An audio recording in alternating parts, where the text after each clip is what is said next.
Hola compañeras y compañeros, esta es la segunda parte de los métodos de lectoescritura más utilizados en México. Les recuerdo que en esta segunda parte del video vamos a analizar cuáles fueron las características, propósitos y necesidades que atendían estos métodos de lectoescritura en el momento sociohistórico donde se implementaron. Además, ¿por qué estos métodos se dejaron de emplear para dar paso a una nueva metodología o a una nueva propuesta, sin perder de lado la reflexión sobre por qué no enseñar por medio de letras y sílabas? Esa es la gran consigna al terminar de analizar estos videos. Comencemos. Ahora vamos a analizar el método global de análisis estructural que se implementó en México en 1972 hasta 1992. El método consiste en un proceso de análisis que parte de un texto, de ahí se extraen enunciados, sílabas hasta llegar a las unidades mínimas que son las letras. El propósito de implementar este tipo de metodología era que ya estaban muy definidos los objetivos de los planes y programas de manera general y de manera específica en cada una de las áreas a trabajar.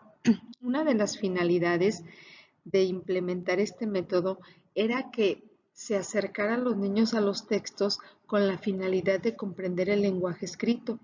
Fíjense cómo fue evolucionando, o sea, ya las metas en cada uno de los métodos implementados no es el mismo. Además, en este se promovía un aprendizaje comprensivo, ¿sí? Un aprendizaje que promoviera no solo aprender y memorizar letras, sino que el implementar este método pretendía que los niños comprendieran el sistema de escritura y que desarrollaran también las funciones mentales. Vamos a analizarlo. Ahora analicemos las características del método global de análisis estructural. Aquí podemos ver la portada del libro para el maestro que tenían en 1980. Los maestros ya tenían un libro que les permitía conocer cuáles eran los objetivos generales de la educación básica y cuáles eran los objetivos específicos de cada una de las asignaturas. ¿Cómo es que se determinó que se iba a alfabetizar a los niños a través del método global de análisis estructural?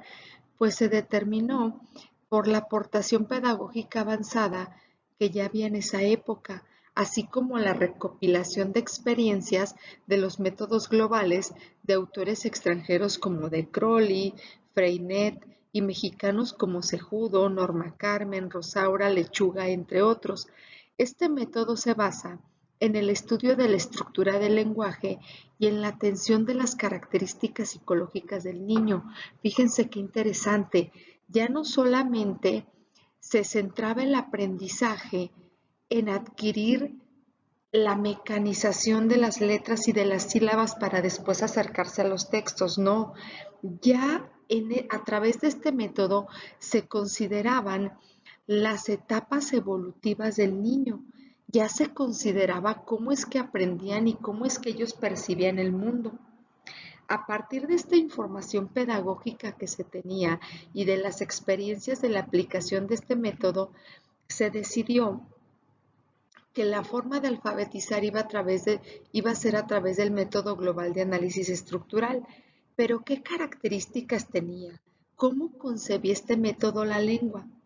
Este método concebía la lengua como un sistema organizado de elementos de naturaleza sistemática, es decir, decía, decían que el niño observaba el mundo de manera global, no parcial, lo observaba como un todo. Entonces, para ellos era difícil aprender el lenguaje a través de unidades porque el lenguaje era completo, era un todo. Y para ellos el lenguaje tenía un significado. Por esta razón, el método no inicia por medio de la enseñanza de letras aisladas. Si se fijan, en los otros métodos se hacían ejercicios preparatorios que eran referentes a la atención, a la audición, a la motricidad. y después el siguiente paso era memorizar las vocales para después relacionarlas con las consonantes y formar sílabas, palabras, frases. En este método no, o sea, no se va a partir de letras aisladas. Entonces, con base en los estudios realizados también con la teoría de la Gestalt y de Piaget, que ellos coincidían que el proceso de asimilación del individuo se desarrolla a través de esquemas de conocimiento, es decir, ya el Planes y Programas ya concebía, fíjense, en 1980 ya concebía que el niño tenía conocimientos previos, o sea que no era un vaso vacío, que partía de algo y a partir de esos conocimientos se presentaba el conocimiento nuevo, se desestabilizaba y después de comprender el conocimiento, el alumno acomodaba ese conocimiento nuevamente en esquemas de conocimiento. Entonces a este proceso se le llamaba acomodación, transitaba por un proceso de asimilación y después de acomodación de ese conocimiento. Entonces, ¿cuál fue el propósito de estos planes y programas? El propósito de estos planes y programas y de este método era corresponder a la necesidad que tenía el país, también la necesidad de actualizar los planes y programas en relación con los avances del conocimiento general y sobre todo con el avance del conocimiento pedagógico. Entonces, para 1978 se inició una revisión de los planes y programas y entonces ahí ya se consideraron las opiniones de los docentes como lo hacen ahora. Consideraron las opiniones de los docentes y para 1979 se hizo una prueba piloto y finalmente en 1980 se implementó esta reforma a través del método global de análisis estructural. Muy bien, vamos a analizar las características del método global de análisis estructural. Primero, se tiene como base la percepción infantil, es decir, se consideran los estudios tanto de Piaget como de la Gestalt, donde dice que el niño tiene conocimientos previos y a partir de esos conocimientos previos, el niño va adquiriendo conocimiento, se presenta el conocimiento nuevo y hay un desequilibrio. Entonces el niño llega a comprender esos conocimientos de acuerdo a sus intereses, a sus inquietudes y a sus necesidades y llega a estructurar nuevos esquemas de conocimiento. El niño lo hace a través del análisis estructural a partir del todo. O sea, el niño percibe el mundo de manera global, también así lo hace con el lenguaje. Ya si algo le interesa, va analizando los detalles, hará lo mismo con el lenguaje, partirá del lenguaje global para después ir analizando esas estructuras. El niño es capaz, aquí ya se representa al niño como un ser activo. El niño es capaz de analizar esas estructuras por sí mismo si el maestro le proporciona los medios y la ayuda necesaria para hacer ese proceso de análisis. Además, llegará a identificar la relación sonorográfica tanto de las sílabas como de las letras. En el método global de análisis estructural, solicita que se favorezca y se estimule la actividad infantil, como los juegos, la libre expresión, y también señala que se deben hacer actividades motoras o sensoriomotoras para que los niños complementen el aprendizaje del sistema de escritura. Fíjense muy bien, en los métodos anteriores, los ejercicios motores o de ubicación espacial o ojo-mano, estos ejercicios eran ejercicios que se deberían de hacer antes de trabajar con las letras. Eran ejercicios preparatorios para la escritura. ¿Para qué? Para que los niños pudieran agarrar bien el lápiz, copiar bien las letras, las sílabas. Pero aquí ya nos marca este tipo de actividades como actividades complementarias. al sistema de escritura. Sale que son actividades de coordinación motriz y figuresa, actividades de equilibrio, de discriminación táctil, auditiva, visual, coordinación ojo-mano, ubicación espacial, lateralidad. Ya no las señalaba, pero como actividades complementarias al sistema de escritura, no actividades que se deben de hacer antes para después poder acceder. E incluso los libros de los niños traían este tipo de ejercicios. Incluso traían un apartado de ejercicios de maduración, como se muestra aquí en las imágenes, y ejercicios que ayudaban precisamente para que los niños complementaran esa enseñanza. Otra de las características es que los niños sean idiovisuales, es decir, que cada oración es motivo de estudio desde el inicio del aprendizaje, la cual debe de ser conocida por el niño en sus 3 niveles. Debe de conocer la oración desde el nivel gráfico, desde el lenguaje escrito, fonético, el lenguaje hablado y semántico. ¿Sale? Se recomienda el uso, ya aquí a partir de 1980, se recomienda el uso de la LetScript para la enseñanza de la lectoescritura. Y el argumento que vienen en los planes y programas es porque resulta más fácil para el niño pasar del dibujo al trazo de la letra y evitar complicaciones de discriminación visual. Además, porque los textos con los cuales ellos se van a acercar pues vienen escritos en este tipo de letra. Vamos a analizar las etapas del método global de análisis estructural. La primera fase es la conversación. Se hace una conversación con los niños sobre temas de su interés, ya sea el cuerpo humano, los animales, y se establecen preguntas para que los niños expresen oraciones o ideas.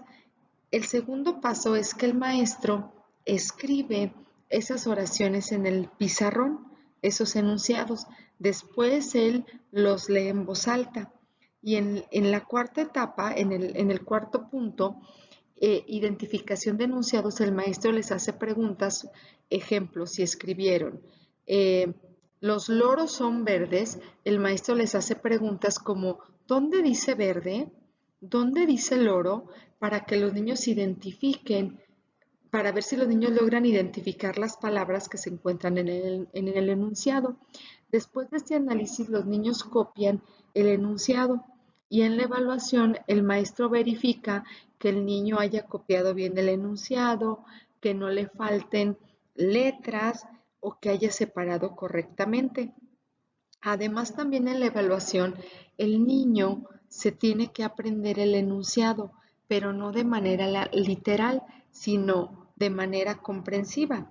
O sea, les pueden preguntar, ¿qué decía el enunciado?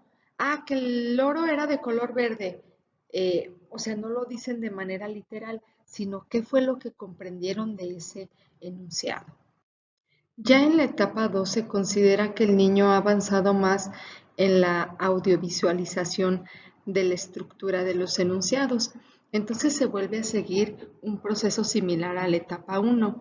En el primero se vuelve a hacer una conversación sobre temas de su interés, pero aquí se pueden retomar los contenidos que vienen en el programa. Después de esto se hace una estructura de enunciados, se seleccionan los enunciados que se desprenden de esa conversación, los escribe el maestro en el pizarrón y los niños ya van prediciendo qué es lo que escribió en el maestro en el pizarrón a partir de esa conversación. Después de eso se hace una lectura de los enunciados, pero ya en la etapa 2 no solamente el maestro lee en voz alta, sino que leen todos los alumnos en coro. En la 4 hay identificación de los enunciados. Aquí, en esta etapa, el maestro les pregunta, les hace preguntas de si la oración fue el oro es verde, ¿dónde dice verde? ¿Dónde dice el oro? Para que los alumnos vayan identificando las palabras. Después se hace una lectura de palabras del enunciado. En la identificación de palabras Aquí el maestro resalta qué tipo de palabras quiere resaltar, si el sustantivo, el verbo, y las lee varias veces y las señala y las subraya con el color para que los niños se den cuenta de qué tipo de palabras son. Después ya se copian los enunciados y las palabras, igual se revisa que la oración esté completa, que no falten letras y que se haga la segmentación adecuada.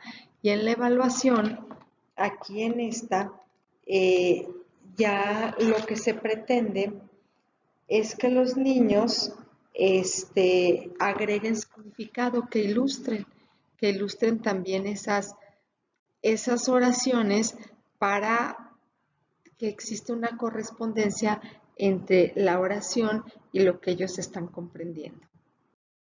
En la etapa número 3 ya se realizan actividades de la primera y de la segunda etapa, ya que el aprendizaje ha sido gradual y los niños ya saben cuál es la secuencia que se sigue para trabajar. Después, los maestros lo que hacen es que en un texto o en una frase subrayan las palabras que contengan la sílaba con la que van a trabajar o la sílaba de estudio. Después de que subraya las palabras, les pide a los niños que identifiquen en esas palabras la sílaba que están estudiando. Y después de que identifiquen los niños la sílaba en las palabras, ahora les va a pedir que con esas sílabas formen palabras. Va el maestro a establecer preguntas donde permita que los niños expresen oraciones que lleven ese tipo de sílaba que están estudiando. Y finalmente van a formar esos enunciados. Y además el maestro va a promover ejercicios que desarrollen la psicomotricidad de los niños para que vayan mejorando el trazo de las letras. Y en la evaluación, el maestro va a evaluar la participación de los niños y cuál es su desempeño en la elaboración de palabras y enunciados. Esto es la tercera etapa del método global de análisis estructural. En la etapa 4 se va a seguir motivando las clases como se hizo en las etapas anteriores, partiendo de temas de interés o de experiencias de los niños. ¿Para qué? Para mantener vivo el interés o incrementarlo, para que los niños a través de ese tema de interés puedan redactar cartas, recados y despertar la curiosidad y su afición por la lectura. También se sugiere en esta etapa que cuando el maestro escriba los enunciados en el pizarrón, remarque los enunciados para que los niños visualicen y vean cuál es el trazado correcto de las letras. Además, en la etapa 4 es muy importante la afirmación de la lectura y de la escritura. ¿Cómo se va a hacer esto? Primero, ya lo habíamos mencionado, que cuando el maestro escriba en el pizarrón, el maestro remarque las letras para que los niños puedan observar cuál es el trazo de las letras y puedan hacerlo cada vez de mejor manera. También que el maestro haga la lectura de esos enunciados en voz alta y que cuide mucho su dicción para que los niños puedan observar cómo es que se hace. Además, la lectura de enunciados también se ha hecha de manera individual por los alumnos. Después ellos la hagan de manera individual, en coro, en grupo, hagan la lectura. Después se les permite a los niños hacer un comentario sobre la lectura, puedan expresar algún comentario de la lectura para verificar cuál es la comprensión que tienen los niños sobre los textos. También que se les permita a los niños redactar textos a partir de la lectura o escribir oraciones que vayan relacionadas con el texto y además puedan ilustrarlos. Finalmente, se hace la evaluación y en la evaluación el maestro lo que hace es evaluar la entonación, la fluidez de la lectura. El maestro también puede hacer dictado de textos y de esta manera el maestro puede ir evaluando los avances del niño. También puede hacer autocorrecciones del dictado, de la lectura y de la escritura para reafirmar la lectoescritura. Entonces, estas son las etapas que se siguen dentro del método global de análisis estructural. Pero, insisto, vuelvo a lo mismo. Aunque ya en esta etapa se hicieron grandes modificaciones al currículum, ya no solamente era aprender las letras y el después formar palabras para poder después leer textos.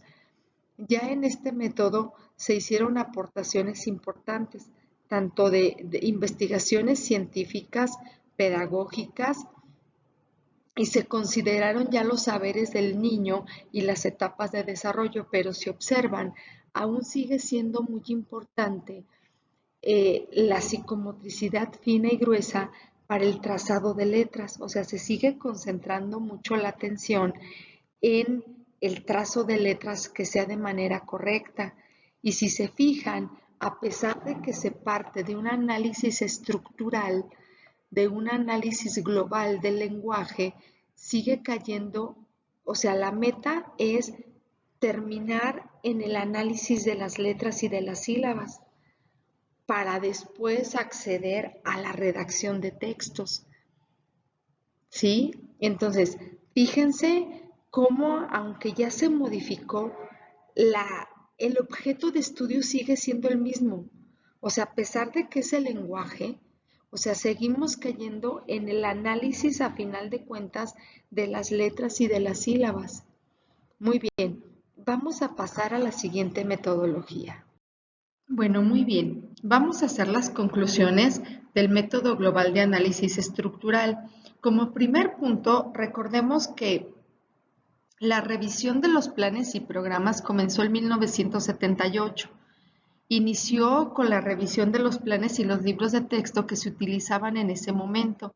Además, ya se comenzaban a recoger las opiniones de maestros y de pedagogos en relación a las modificaciones que sería conveniente hacerles a estos materiales.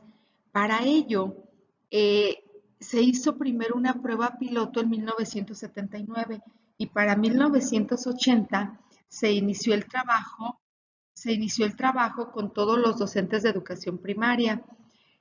Recordemos que el propósito de hacer estas modificaciones era que los contenidos y los métodos educativos correspondieran a las necesidades que había en ese país.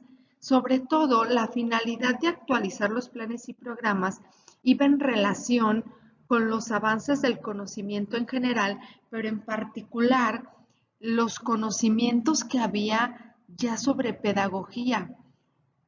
Entonces, el método global de análisis estructural tenía una aportación ya muy avanzada de las recopilaciones y experiencias de los métodos globales, sobre todo de autores extranjeros como de Crowley, Freinet y mexicanos como Cejudo, Norma Carmen, Rosaura, entre otros.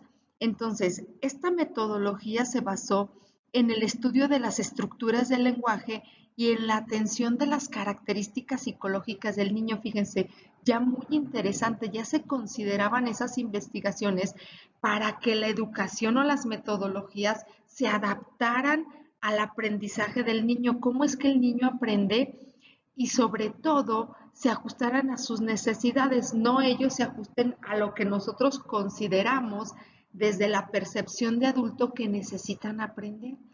Entonces, comienza ya la implementación de esta metodología, comienza en 1980. Entonces, hagamos un recuento de las etapas o de los pasos a seguir para que los niños pudieran hacer ese análisis estructural del lenguaje. Recordemos que partían de la primicia de que el niño aprendía de manera global, no parcial. Entonces, a partir de esto, la primera etapa se le llamaba conversación. Los maestros hacían propuestas sobre temas de interés de los niños y conversaban y planteaban preguntas sobre eso. O en la segunda etapa ya proponía que se utilizaran los contenidos que venían en los planes y programas para despertar esta conversación en los niños. Ya a partir de eso y de las preguntas que se planteaban, se elegían ciertos enunciados que el maestro escribía en el pizarrón, los leían, analizaban la estructura de esos enunciados, después los copiaban en su cuaderno y si analizamos, o sea, en realidad, o sea, no, o sea, la propuesta en su momento era muy buena porque se adaptaba ya al aprendizaje del niño, o sea, ya consideraba cómo es que él percibía el conocimiento, pero aún este, a pesar de que el método global pretendía que se adquiriera la lectoescritura, considerando el aprendizaje del niño, terminaba en el análisis de unidades mínimas de la lengua y seguía considerando que para acceder a ellas era necesario el correcto trazo de las letras y para ello se necesitaban ejercicios preparatorios, tanto motrices como de atención. Entonces, si nos fijamos, ya tenía muchos avances, pero aún estaba limitada, aún los niños no sabían, se generaban las condiciones para que comprendiera cómo se estructuraba el lenguaje, pero no se llegaba hasta haber adquirido, hasta haber analizado, reflexionado en cómo se estructuraba el lenguaje, hasta muchísimo después se acercaban a los textos y se acercaban a esa interacción de interpretar, de comprender, de escribir con propósitos diferentes. Entonces, la reflexión nuevamente sigue siendo la misma que en los otros métodos. Este método viene a desplazar por completo al método onomatopéyico y al método ecléctico. Ya partía de forma diferente a como lo hacían los otros. Entonces, pero aún así era un método que partía de unidades eh, globales para llegar a la estructura de las letras, cuidando, todavía era muy importante cuidar el trazo y estos ejercicios preparatorios, considerando que se necesitaba cierta madurez para adquirir la lectoescritura. Entonces, es momento de que reflexionemos, porque todavía hay muchos maestros que dicen que aplican un método global. Entonces, este método global se adapta, vuelvo a hacer la pregunta, se adapta a las necesidades que nuestros niños tienen actualmente. Este método nos llevará a, a terminar con las problemáticas de la comprensión lectora y de la producción de textos. Se las dejo esta pregunta para que puedan comentarla con sus compañeros. Continuemos con la siguiente metodología. Llegamos por fin a la propuesta tan aclamada por los maestros, que es Paco el Chato y compañía. Estos libros, los maestros han manifestado que esta es una de las reformas que más les han gustado para alfabetizar a los niños, ya que los materiales de trabajo eran pues como muy adecuados para ellos. Vamos a ver si es así. Un dato muy interesante es que en la reforma del 93 se reforman nuevamente los libros para el maestro, el currículum, y no solo eso, sino que a partir de este momento se le deja de llamar metodología. Ya no es metodología, ya no es una serie de pasos sistemáticos que un maestro debería de seguir para alfabetizar a los niños. Ya ahora se le llama propuesta para el aprendizaje de la lengua escrita. ¿Cuál era el propósito de esta propuesta? Era que los niños mexicanos adquirieran una formación cultural más sólida, fíjense, y desarrollaran su capacidad para aprender permanentemente y con independencia. Ya no solo la meta era conocer el sistema de escritura y conocer las letras y su sonido, sino que la lengua escrita, sino que el lenguaje, sino que la lectura y la escritura fueran más allá de conocer letras y sonidos, sino que el lenguaje escrito le permitiera a los niños aprender más allá de la escuela. Fíjense qué interesante. Entonces, fíjense cómo han ido transitando los cambios con cada una de las metodologías o propuestas de alfabetización. Vamos a conocer los antecedentes de la enseñanza de la lengua escrita. Esta propuesta está basada en las investigaciones de Emilia Ferreiro y Anna Teberovsky publicadas en el año de 1979, titulada Los sistemas de escritura en el desarrollo del niño. Ellas en esta investigación demostraron que los niños no son vasos vacíos, que los niños a través de la interacción con su medio, con los objetos, con la escritura, van teniendo conceptos o ideas de cómo es que se construye la lengua escrita y cómo van transitando de una a otra hasta llegar a la convencionalidad. Entonces, a partir de esta investigación, el enfoque de español cambia y entonces es un enfoque comunicativo y funcional, es decir, que comunicar significa dar y recibir información en el ámbito de la vida cotidiana. Por lo tanto, leer y escribir significan dos maneras de comunicarnos. El, el enfoque y los planes de programa y programas cambian porque en ese momento sociohistórico se querían atender las demandas del mundo actual y se observó que gran parte de la comunicación que se realizaba en esos momentos era por medio de la lengua escrita. Por eso, también en los planes y programas nos dieron una definición de lo que era la lectura y la escritura, porque se pretendía que todos unificáramos nuestro concepto de leer y escribir, que todos tuviéramos claro qué significaba leer y escribir, porque hay otra autora que nos menciona que de acuerdo al concepto que nosotros tenemos de lectura y escritura, así es como nosotros también vamos a enseñar la lectura y la escritura. Entonces, vamos a analizar. ¿Qué es leer y qué es escribir en los planes y programas del 93? Aquí nos señala que leer no es simplemente trasladar lo escrito al oral, que de ser así, pues simplemente estaremos utilizando una técnica de decodificación, que leer es interactuar con el texto, comprenderlo y utilizarlo con fines diferentes. Y que escribir no solamente es trazar letras, que escribir es organizar el pensamiento para que otros puedan comprender nuestros mensajes. Si nosotros partimos de estos conceptos de lectura y escritura, entonces los métodos tradicionales difieren de este enfoque. ¿Por qué? Porque muchas personas piensan que para leer basta memorizar las letras, juntar sílabas para formar palabras y que lo más importante y lo mejor es leer claro y rápido, aunque no se comprenda lo que se está leyendo.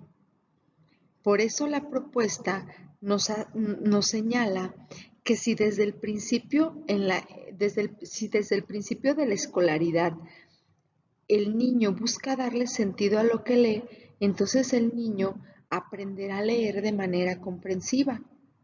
Ahora podemos entender por qué la problemática del pense, que es la comprensión lectora y la producción de textos, ha durado durante tantos años, ha estado permanentemente en las problemáticas de nuestros PEMSE.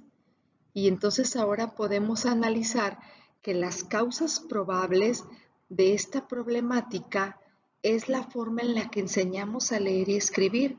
Si nosotros primero enseñamos a decodificar, ¿cómo queremos que después los niños puedan utilizar de manera eficiente la lectura y la escritura?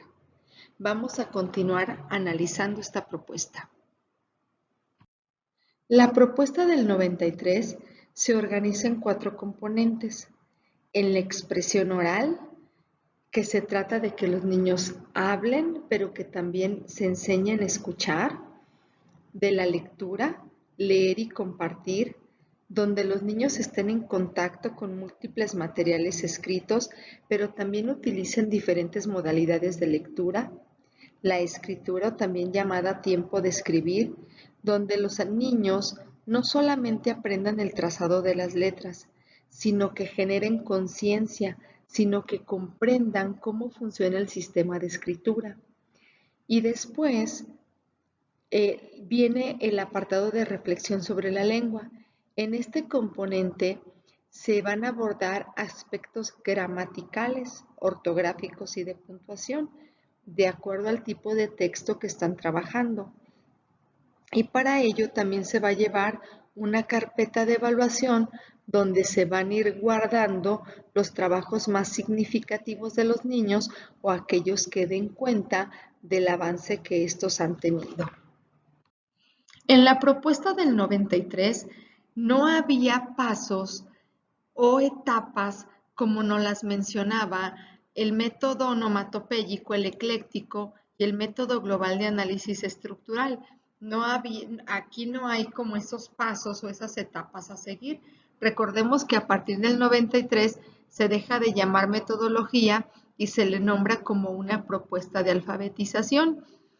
Pero aún así, aunque no tenía como esos pasos a seguir, sí orientaba al maestro de dónde partir para alfabetizar y qué actividades debería de seguir para que el niño llegara a la escritura convencional. Entonces, en la propuesta del 93 se propone comenzar con el aprendizaje o la escritura del nombre propio. Cuando el niño ya conoce y sabe escribir su nombre, entonces después los niños pueden continuar con los nombres de las personas que ellos desean escribir. Pueden ser los nombres de los papás, de los hermanos o de sus compañeros. Pero no solamente va centrado a que los niños escriban su nombre o el de otras personas, sino que el nombre va a permitir que los niños vayan conociendo el sistema de escritura y este se intencione. ¿Cómo se va a intencionar? Pues es para que los niños puedan introducirse en la escritura con diferentes finalidades. Puede ser que hagan una lista de útiles escolares, que hagan la lista de la compra del mercado, que escriban los nombres de los compañeros que desean invitar a su casa o la lista de juguetes que les gustaría tener. Entonces, ya se va intencionando la escritura para que lo hagan con diferentes propósitos. Como nosotros sabemos, pues cuando a los niños se les pide que escriban, o sea, naturalmente no van a saber con qué letra escribir o cuál letra va primero, cuál va después. Va a ser complejo. Recordemos que esta propuesta tiene sus bases en la investigación de Emilia Ferreiro y Ana Teberovsky, donde nos mencionan cuáles son los niveles por los que transitan los niños hasta llegar a la convencionalidad, o sea, cuáles son las concepciones que los niños van teniendo sobre la escritura y cómo se van modificando cuando tienen esa interacción con los textos. Entonces, ¿qué es lo que nos decía la propuesta en este momento? Que los niños escribieran como ellos pudieran, como ellos saben, y a través del modelado, que el maestro o sus compañeros iban a modelar la escritura, el niño iba a ir ajustando esa escritura poco a poco, ¿sale? Entonces, aquí ya se comenzaba a modelar la escritura. Dice, entonces, además la propuesta traía un material recortable. En este material recortable venía un alfabeto móvil. El niño, cortaban ese alfabeto móvil y el niño podía sacarlo y elegir las letras que él consideraba necesarias para escribir algo. Y después esa palabra la podía escribir en el cuaderno cuantas veces él quisiera. Pero siempre las palabras debían de tener un significado para él. Las podía escribir todas las veces que él quisiera, siempre y cuando fueran significativas y no se le impusiesen como ejercicios de motricidad, es decir, que la atención se centrara en el trazo de las letras o la ubicación espacial o la forma de sujetar el lápiz, ¿no? O sea, el niño podía repetir esa palabra si para él se le hace importante la palabra, no sé, piloto, a él se le hace interesante la palabra piloto, entonces él podía escribirla en el cuaderno cuantas veces él quisiera, siempre y cuando tuviera un significado para él, pues que él quisiera ser piloto de aviación o alguna o algún significado que él le diera, pero no que no se impusiera la repetición de estas palabras para cuidar el trazo de la letra y para cuidar que lo ubicaran espacialmente bien en el cuaderno, para que sujetaran bien el lápiz, ¿no? O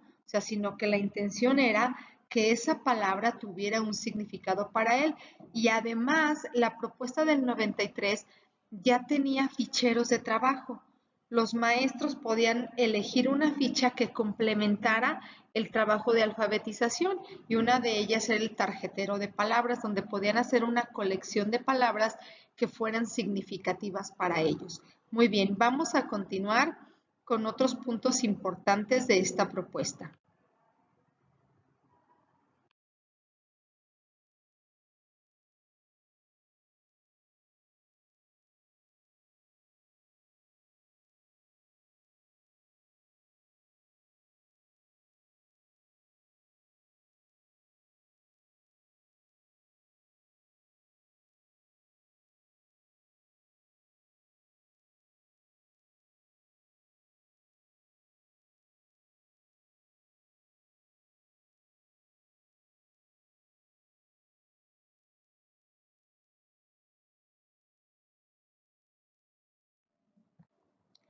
Vamos a continuar con las actividades o el proceso que se seguía en la propuesta del 93.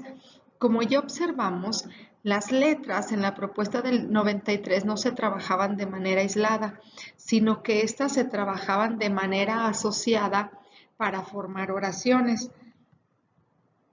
Se trataba de que el niño identificara una palabra con una imagen. Recordemos la lección, por ejemplo, de los enanitos que saltan y saltan. Entonces los niños identificaban la imagen y después completaban una oración. Por ejemplo, era saltan y saltan. O sea, la imagen del libro era los enanitos saltan y saltan y venía una imagen y los niños la relacionaban con una palabra.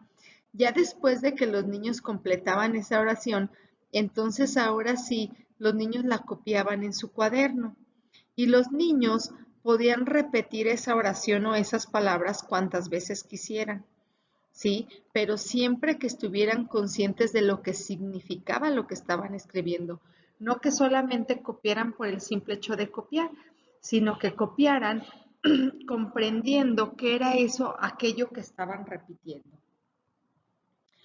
Conforme el niño avance, entonces ya conforme avance en el sistema de escritura, los niños podrán escribir mensajes a sus compañeros y plasmarlos en tarjetas, postales, recados, cartas, recetas de cocina, relatos, este, y o donde ellos describieran alguna experiencia que hayan tenido.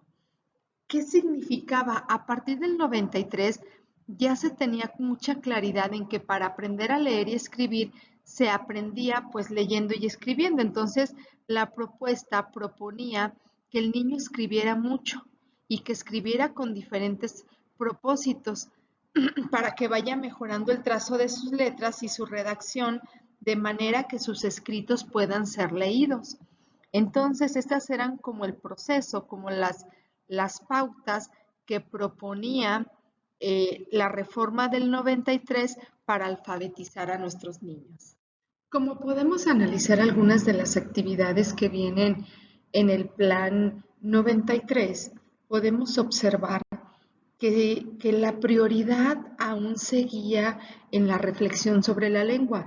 Ya estaba descartado totalmente el que se enseñara a leer y escribir por medio de sílabas o letras, o sea, eso ya estaba fuera del plan y programas, pero sí se priorizaba la reflexión de la lengua, es decir, se priorizaba que los niños reflexionaran sobre cómo es que se compone el sistema de escritura. O sea, que a final de cuentas reconocieran el valor sonorográfico de las letras, sin hacerlo de manera mecánica, obvio. Y en ciertos fragmentos o actividades venían textos como este que aparece aquí, donde los niños redactaran un cuento por medio de las imágenes o actividades como diseñar un cartel o que los niños leyeran el cuento a través de algunas imágenes. Estas eran las actividades que venían en el libro del alumno. Si observamos, eran pocas las actividades donde los niños podían practicar el uso de la lectura y de la escritura. en sí iban enfocadas a la reflexión sobre la lengua. Y bueno, esta es la propuesta del 93. Vamos a ver la siguiente. Llegamos a las conclusiones de la propuesta del 93. Como primer punto, la propuesta partía del referente más cercano del niño, que es el nombre.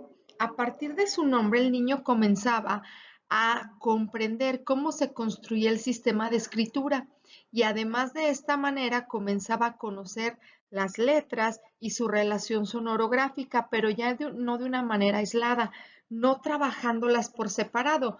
Nosotros cuando trabajamos la propuesta del 93, por el tipo de lectura deducíamos que esa era la letra que se iba a trabajar. Por ejemplo, si era Paco el Chato, entonces decíamos que íbamos a trabajar con la letra P.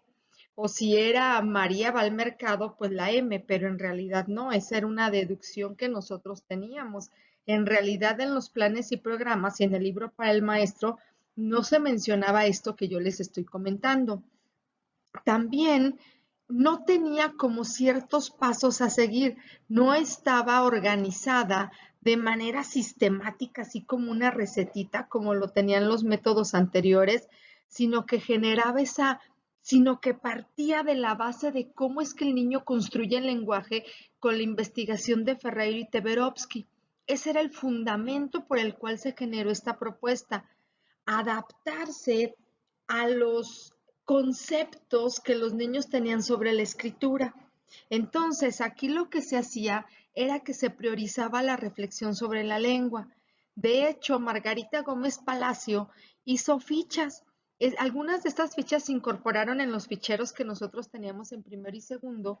Y estas fichas ella eh, realizó, eh, valga la redundancia, ficheros dependiendo del nivel conceptual de los niños. Por ejemplo, si nosotros queríamos trabajar con niños que estaban en el nivel presilábico, pues ella había diseñado cierto tipo de fichas que se podían trabajar con niños que tenían ese nivel y también nivel silábico y silábico alfabético y alfabético. Entonces ella desarrolló ese tipo de fichas donde los niños podían trabajar desde su nivel conceptual, pero hay un pero, o sea, se priorizaba la reflexión sobre la lengua, ¿sí?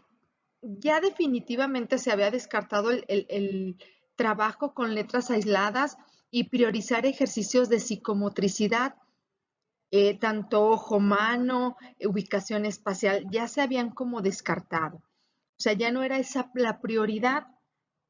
Además, los niños podían escribir como ellos saben o como ellos podían desde su nivel conceptual. A partir de esta propuesta, los niños ya era, ya era concebido desde los planes y programas que ellos escribieran como ellos pudieran y a través de la reflexión sobre la lengua, partiendo del nombre, iban a ir avanzando de nivel hasta llegar a la convencionalidad. La escritura ya es intencionada a la producción de textos. O sea, ya la finalidad no era solo conocer primero las letras, memorizarlas, hacerlas, trazarlas de manera correcta y luego enfrentarte al uso de textos, ¿no? Ya la reflexión sobre la lengua iba intencionada a que los niños escribieran de manera comunicativa, o sea, que ellos dieran información, pero que también a través de los textos obtuvieran información. Sí se hacía repetición de palabras, pero los niños al repetir una palabra deberían de tener un significado de esa palabra y la podían escribir cuantas veces ellos quisieran. De hecho, ellos podían copiar una parte de un texto, de una información que les ayudara a conocer algo. Ellos ya podían hacer eso, pero no, pero esta repetición de palabras que tenían un significado para ellos o de oraciones, no era con la finalidad de que ellos mejoraran su trazo o no era un instrumento para mejorar el trazo de las letras, no, era para que ellos fueran conociendo como la relación sonorográfica que comprendían todas esas palabras, perdón, que componían todas esas letras para formar una palabra o una idea. Sin embargo, llegamos a la conclusión de que la propuesta todavía estaba enfocada en que los niños comprendieran el sistema de escritura, es decir, que comprendieran la relación sonoro-gráfica de las letras, no de forma mecánica, eso ya completamente está, en esta propuesta está descartado. No, no de manera mecánica ni aislando las letras de una por una, sino considerando que los niños tienen conceptos sobre cómo se lee y cómo se escribe. Los materiales definitivamente eran muy atractivos tanto para los niños como para el trabajo de los docentes. Pero si ustedes los analizan, si pueden recuperar un libro del 93, muchas de las actividades, en su mayoría, estaban centradas solo en la reflexión sobre la lengua, es decir, en comprender cómo se construía el sistema de escritura y ya se relacionaba después con la producción de algunos textos. Entonces, hasta aquí llegamos con las conclusiones de la propuesta del 93 y analicemos. Esta propuesta que tanto nos ha gustado, de verdad, se apega y atiende a las necesidades de los niños que atendemos en nuestros días, de los niños que están en nuestras aulas, reflexiónenlo. Muy bien, ahora vamos a analizar la reforma del 2011 y vamos a ver cuáles fueron los cambios más significativos que tuvo. Recordemos que en la reforma del 2011 los propósitos de la enseñanza del español cambian, se modifican y el primero de ellos fue el enfoque.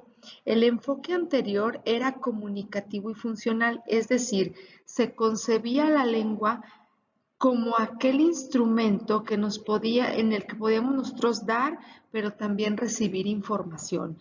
Entonces, en el 2011, debido a las investigaciones que había de Miriam Nemirovsky, de Emilia Ferreiro, de Lerner y de muchísimas otras autoras importantes, se decidió que el enfoque iba a ser la apropiación de las prácticas sociales del lenguaje. Ese iba a ser el enfoque. Iban a ser las prácticas sociales del lenguaje, es decir, que los chicos en la escuela tenían que practicar, ya no solo era que conocieran las letras, que conocieran las sílabas, su sonido, que formaran palabras, oraciones y después los enfrentáramos a la situación de producir y comprender textos. No, ya no era así, sino que ahora era que los niños practicaran de manera didáctica cómo es que se utilizan y qué es lo que se hace para comunicar las ideas a través de un texto, qué proceso se sigue, qué prácticas hacemos socialmente para comunicarnos a través de los textos escritos o para utilizar la bibliografía o los textos que nos rodean habitualmente. Entonces, aquí este es el principal cambio que hay, que el enfoque cambia a las prácticas sociales del lenguaje y aquí nos menciona que para llevarlas a cabo se requieren experiencias individuales y colectivas que involucren diferentes modos de leer, de interpretar y de analizar textos. O sea, nosotros, acuérdense, en todos los métodos que hemos analizado anteriormente, o sea, hasta así se nombraba la mecanización de la lectura, después ya cambió a que fuera comprensivamente, pero ahora no solo se trata de comprenderlos, los textos tienen diferentes funciones y los utilizamos en diferentes necesidades y eso hacemos socialmente, entonces el enfoque cambia de manera significativa. También otras de las metas es aproximarse a su lectura en un intercambio oral de propósitos, ¿sale? Entonces, el propósito dentro de español son los siguientes, que se utilice el lenguaje de manera eficiente para organizar el pensamiento, que se analicen y que se resuelvan problemas de la vida cotidiana, que se logren desempeñar con eficiencia en diferentes prácticas sociales del lenguaje y que participen de manera activa en la vida escolar y extraescolar. O sea, que la escuela sea ese medio donde los niños puedan practicar el uso de la lectura y escritura para que cuando se enfrenten a situaciones donde se requiera su uso, pues puedan hacerlo de manera eficiente, que sean capaces de leer, de comprender, de emplear, de reflexionar e interesarse en diferentes tipos de textos, a fin de ampliar el conocimiento y de lograr objetivos personales. Que los niños reconozcan la importancia del lenguaje para la construcción del conocimiento y que desarrollen una actitud analítica y responsable ante los problemas que afectan el mundo. Entonces, si ustedes se fijan, cambia radicalmente, bueno, cambia sustancialmente con respecto al enfoque que teníamos en el 93 y sobre todo cambia el enfoque, o sea, el enfoque es el medio que nos va a permitir saber cómo es que vamos a guiar a los niños para que ellos puedan aprender la lengua y estudiarla.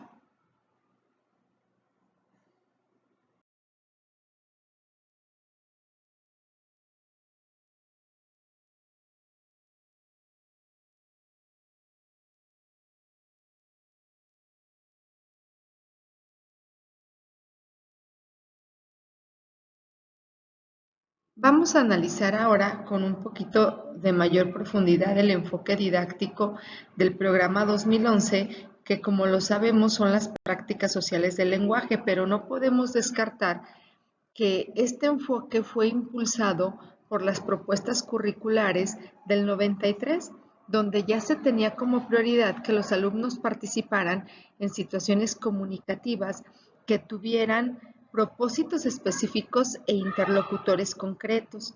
Y muchas de esas concepciones pues se mantuvieron en los propósitos de la propuesta del 2011 y vamos a analizar cuáles fueron. Pues uno de los propósitos fundamentales es que ya se concebía al alumno como una persona inteligente, susceptible a adquirir sus conocimientos a través de procesos constructivos, siempre y cuando nosotros generáramos esas oportunidades que les ayudaran a utilizar el lenguaje de diferentes maneras y con diferentes propósitos. Otro aspecto importante que se mantiene es que la lengua oral y escrita es un objeto de construcción y conocimiento eminentemente social, o sea, lo usamos socialmente y entonces era necesario que se generaran situaciones de aprendizaje significativas donde pusieran en práctica esa interacción social a través de los textos. También otro de los propósitos que se mantiene y coincide con el 2011 es que el lenguaje en la escuela tiene dos funciones importantes. Una, es el objeto de estudio, el lenguaje es el objeto a estudiar, pero también es un instrumento fundamental para que nuestros niños continúen aprendiendo a lo largo de su vida. También otro aspecto importante es que el alumno es el centro del proceso educativo. Esa idea se tenía en el 2011. Además, que dentro de las prácticas sociales, dentro de este enfoque, fíjense muy bien, durante los métodos anteriores, algo que se privilegiaba era el estudio del sistema de escritura, o sea, el estudio del valor sonoro gráfico de las letras, de su trazo, de, de su legibilidad. Se enfocaba mucho a la enseñanza en estos aspectos, en que los niños adquirieran el sistema de escritura, ya sea a través de la mecanización o a través de la reflexión sobre la lengua, pero ya en este enfoque, una unidad privilegiada es el texto, que a partir de los textos, de realizar textos, de conocer la función comunicativa de los textos, entonces esto iba a permitir que los alumnos analizaran las unidades mínimas, como eran los fonemas, las letras, las oraciones, hasta llegar a la alfabetización, pero sin dejar a un lado la función social de la lectura y la escritura.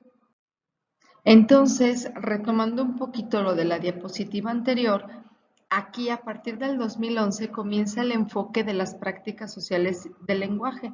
Ya no es comunicativo y funcional, pero recordemos que todo el plan y programas de estudio del 2011 tenía en general un enfoque competencial, entonces se pretendía que en español se desarrollaran competencias comunicativas y estas iban enfocadas a 4 puntos muy importantes.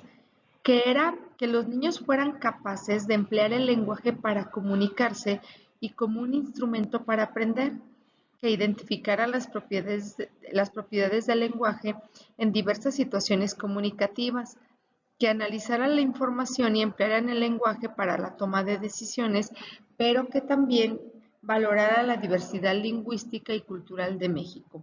Estas eran las competencias comunicativas que se pretendía que se lograran al término de la educación básica. Muy bien, entonces ahora vamos a ver cómo ese enfoque de las prácticas sociales del lenguaje está plasmado en los libros de texto de nuestros alumnos. Las prácticas sociales del lenguaje son ese vehículo, recordemos, son el vehículo de aprendizaje que les va a permitir a los niños estudiar el objeto de estudio, que en este caso es la lengua. Entonces, como primer punto, ¿cómo fueron integradas estas prácticas en los libros de texto de los alumnos? Estas fueron seleccionadas considerando estos aspectos. Primero, es que cada uno de los proyectos que está integrado en español recupere de manera oral y escrita cómo se utilizan en la vida cotidiana, cómo se emplean estos textos socialmente.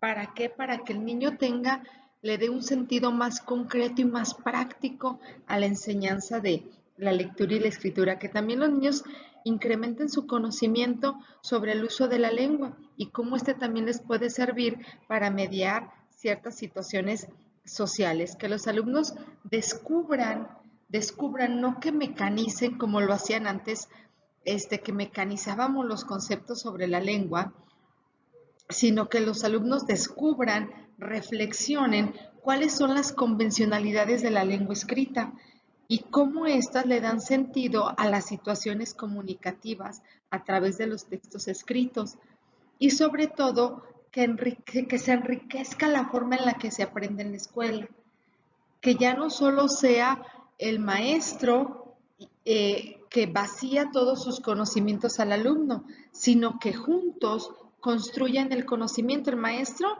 aunque el alumno es el centro del aprendizaje, no significa que el maestro quede a un lado, sino que el maestro es una pieza muy importante para generar esas oportunidades donde el alumno pueda practicar socialmente a través de los proyectos las, las prácticas sociales del lenguaje. Entonces vamos a analizar el siguiente punto. Muy bien, vamos a ver ahora cómo se organizaron las prácticas sociales.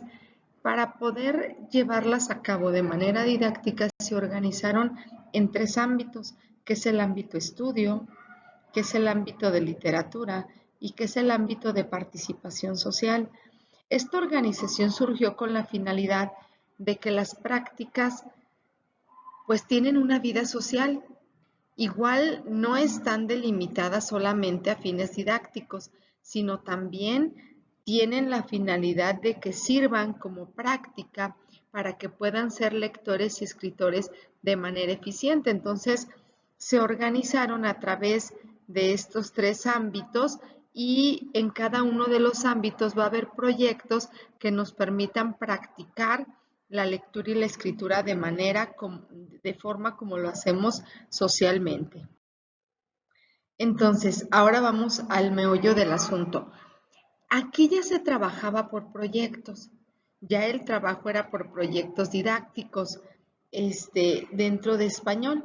El trabajo por proyectos es una propuesta de enseñanza que permite el logro de los propósitos educativos, ya que es un conjunto de acciones planeadas de manera organizada y articulada para obtener un producto tangible o también intangible cuando estamos hablando de producciones orales.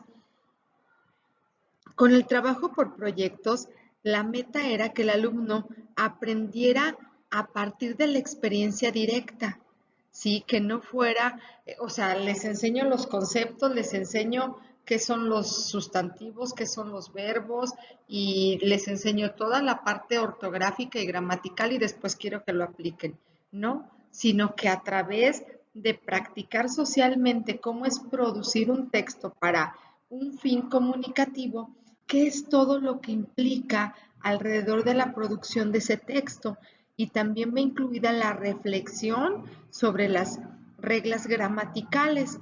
Entonces, los proyectos didácticos son entendidos como actividades planificadas que involucran una secuencia de acciones y reflexiones coordinadas para alcanzar una meta. Y estos proyectos favorecen el desarrollo de competencias comunicativas.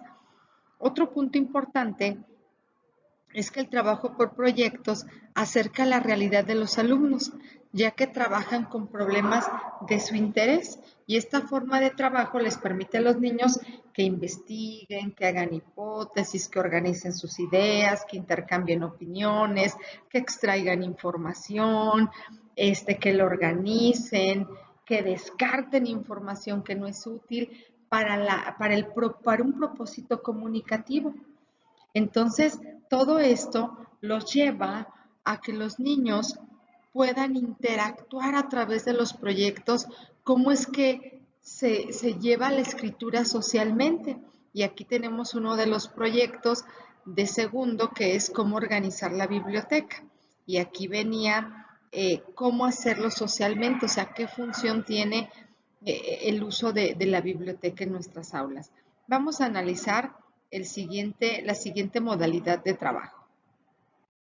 Como sabemos, el Plan 2011 tiene en español dos modalidades de trabajo. La primera la acabamos de analizar, que es el trabajo por proyectos, y la segunda son actividades permanentes. Estas actividades tenían la finalidad de complementar el trabajo por proyectos con la realización de actividades que impulsaran el desarrollo de habilidades lingüísticas dirigidas a fortalecer las prácticas de lectura y escritura. Estas actividades también se les denominaron permanentes, ya que se sugería que se trabajaran de manera continua a lo largo de todo el ciclo escolar, que se realizaran de manera recurrente, para que los alumnos pudieran reflexionar sobre la lectura y sobre la escritura, pero que también se adecuaran a las necesidades de aprendizaje. Estas actividades permanentes durante el desarrollo, se trabajaban durante el desarrollo de los proyectos, pero en primero y en segundo, el docente debía de diseñar actividades permanentes que le permitieran a él modelar la lectura, modelarla, orientarla, revisar y adecuar los procesos de escritura de sus alumnos. Y a través del texto, a través de elaborar textos, fíjense la diferencia ya entre el 93 y el 2011, a partir de la producción de textos, se integraran estas actividades permanentes sobre la reflexión sobre la lengua para que los niños adquirieran la lengua escrita a través de textos completos y no solo por letras y palabras aisladas. Esta era la función de las actividades recurrentes y un ejemplo es el pase de lista, el trabajo con palabras cortas y largas, el uso de la agenda. Ya a partir del 2011 se comenzaban a hacer más presentes este tipo de actividades en los libros de texto de nuestros niños. Muy bien, como lo mencionamos anteriormente, estos son algunos ejemplos de las actividades permanentes propuestas para primero y segundo grado. Podemos ver que en primer grado era pues la lectura de palabras, la lectura y escritura de nombres propios, formar palabras con letras justas, sobres de palabras. Para segundo era la lectura de palabras similares a una estructura silábica regular e irregular, identificación de palabras escritas, reflexión sobre la lengua en ciertas, por ejemplo, en el uso de mayúsculas y minúsculas, el uso de crucigramas. Entonces, estas eran actividades que se deberían de hacer durante todo el ciclo escolar de manera recurrente, de acuerdo a las necesidades de cada uno de los grupos y sin perder de vista que el trabajo partía de la producción de textos. ¿Sí? Muy bien, vamos a continuar. Muy bien, vamos a analizar cómo es que se da el cambio en la alfabetización inicial del Plan y Programas 2011 Como ya lo analizamos, hicimos un recorrido por la asignatura de español en el 2011, donde aquí ya cambia el enfoque del español, que son las prácticas sociales del lenguaje, y existen tres ámbitos para trabajarlas, que son el ámbito estudio, literatura y participación social a través de dos modalidades de trabajo, el trabajo por proyectos y actividades permanentes. ¿Cómo se da este cambio? Se da debido a las investigaciones acerca de la alfabetización inicial que se realizaron en los últimos 30 años y podemos ver las aportaciones de Margarita Gómez Palacio, de Delia Lerner, de Montserrat Fons, de Miriam Nemirovsky y sin olvidar la investigación que marcó la pauta para modificar las propuestas de alfabetización que fue Emilia Ferreiro y Teberovsky. Entonces, debido a todas estas investigaciones en los últimos 30 años, se descubrió que para aprender a leer y escribir no existe una edad ideal. Y esta es la pregunta del millón. Esta es una pregunta muy frecuente cuando trabajo con los maestros de primero y segundo. Y me dicen eso, ¿cuánto tiempo tienen los niños para que aprendan a leer y escribir? Y en realidad, pues no existe un tiempo.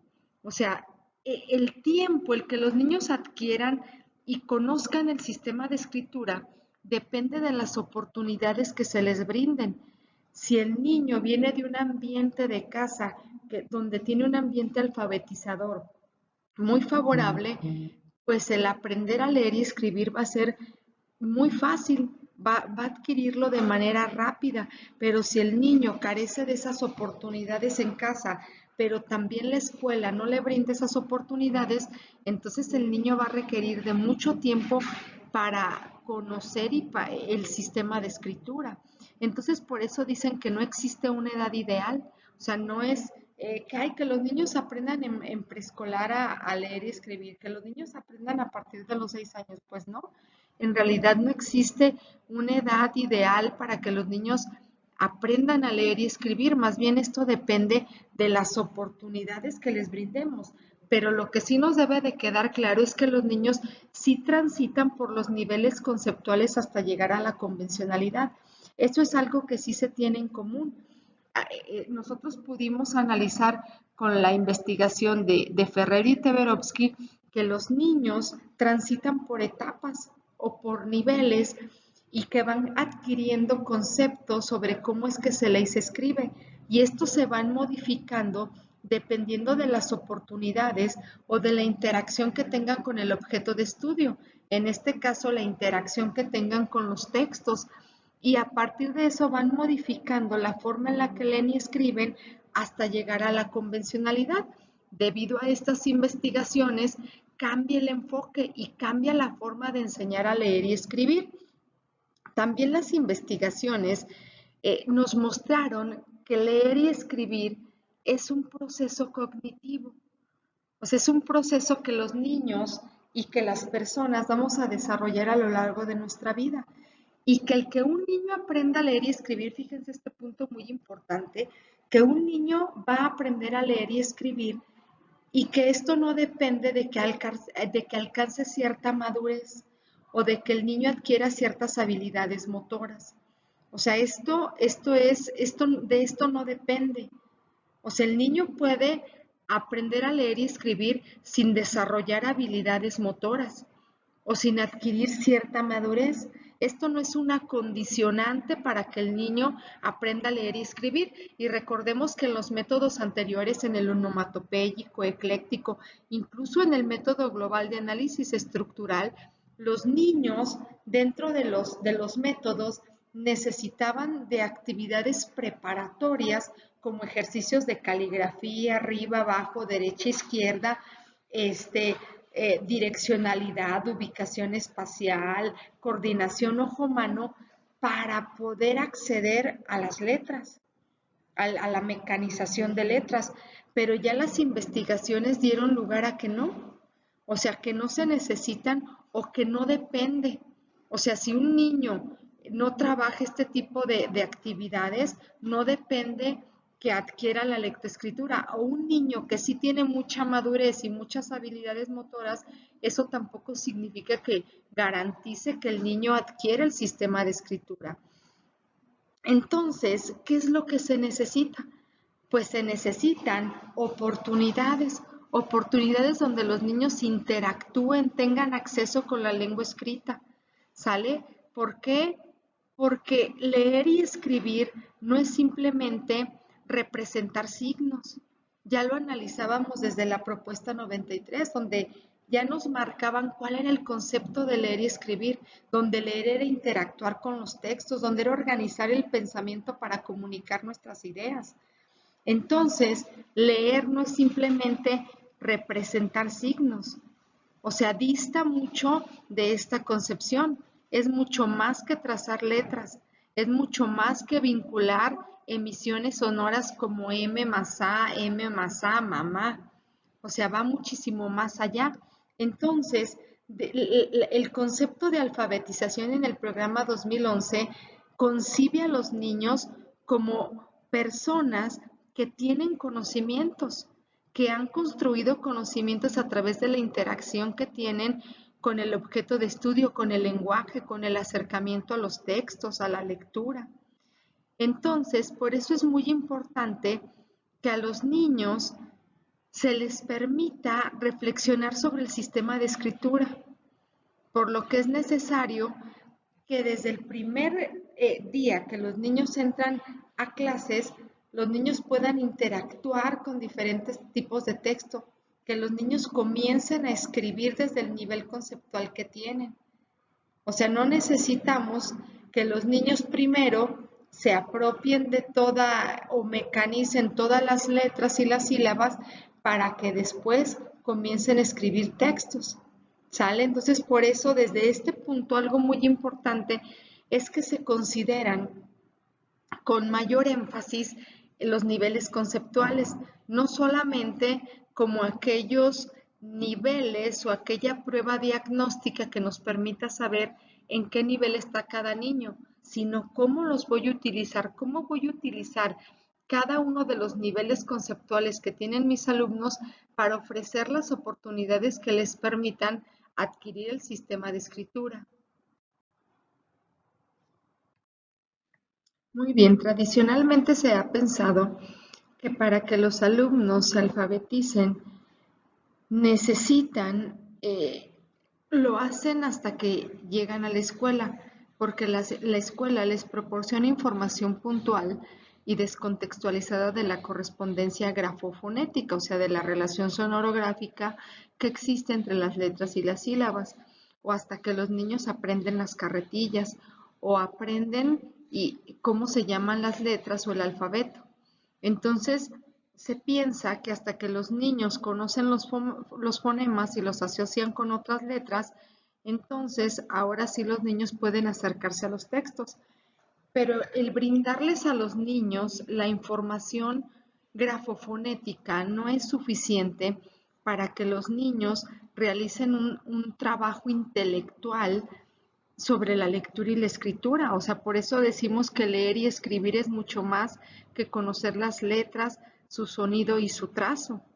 O sea, el leer y escribir es un proceso cognitivo que requiere el desarrollo de muchas habilidades. Por eso es muy importante para que los niños puedan alfabetizarse, el Plan y Programas 2011, desde el inicio del bloque, presenta actividades donde los niños interactúen con la lectura y la escritura. Esto es para brindarles oportunidades y experiencias donde ellos analicen y reflexionen sobre el lenguaje escrito y de esta manera puedan favorecer la alfabetización inicial. Además, la adquisición del sistema de escritura también se va a favorecer a partir de la reflexión que hacen los alumnos sobre los elementos que componen al sistema de escritura, como para qué sirven las letras, qué representan, qué pistas gráficas sirven para saber qué es lo que está escrito, ¿Qué y cuántas letras son adecuadas para escribir algo? Estas preguntas más la reflexión sobre la lengua, pero en esa interacción con los textos, es lo que va a permitir que los niños se alfabeticen y conozcan el sistema de escritura. Esta es la propuesta del 2011. Aquí podemos ver algunas actividades que vienen en el libro para el alumno, donde podemos observar que desde el primer día de clases, desde el primer bloque, se presentan a los niños actividades para que puedan escribir. En esta actividad los niños tienen que escribir el nombre de los objetos, escribir el nombre de que estas cosas les pertenecen. Además tienen que escribir el nombre de algunos otros compañeros.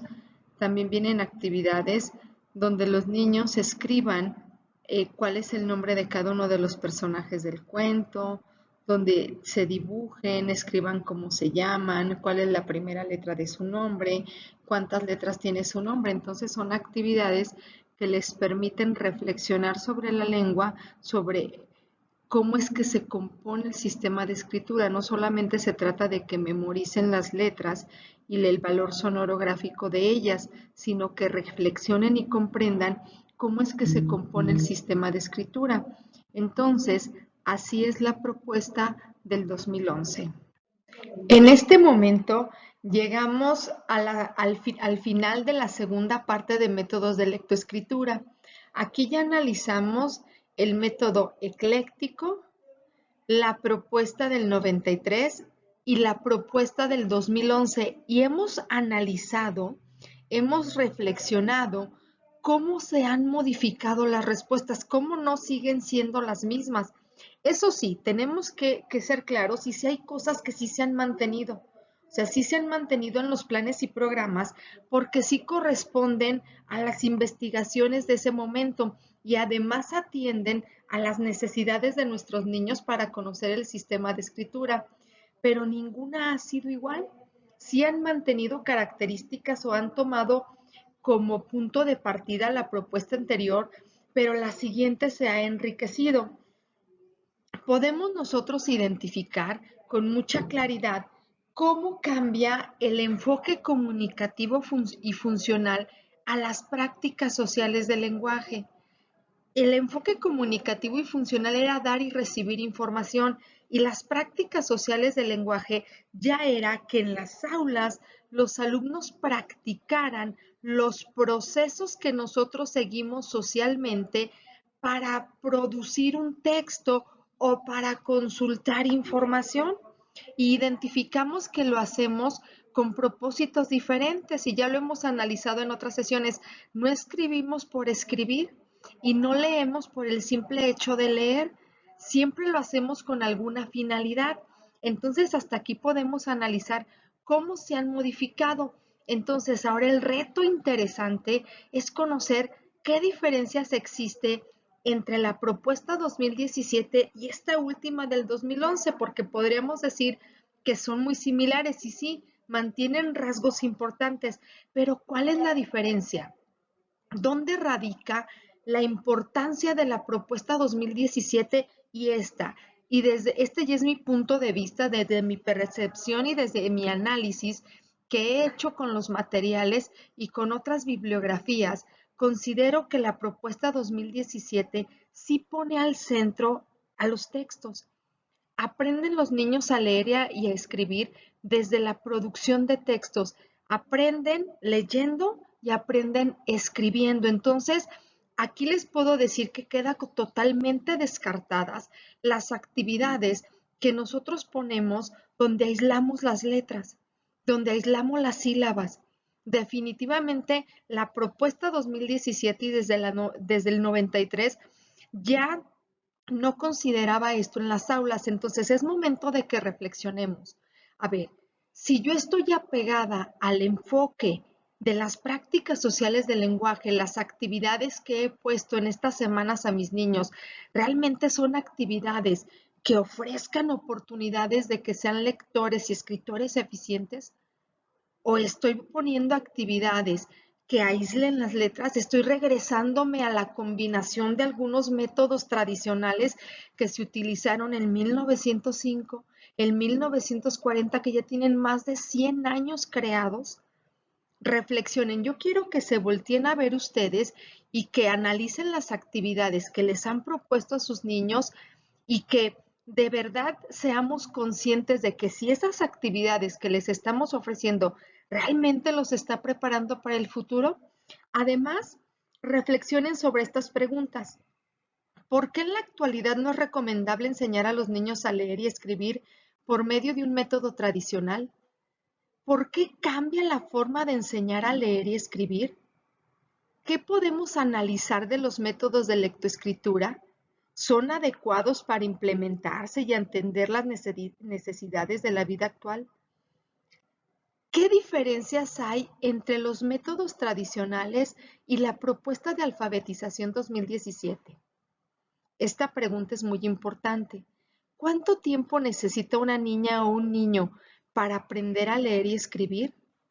Preparen sus reflexiones, que en la próxima reunión las compartiremos. Gracias, hasta luego. El viernes tendrán la tercera parte.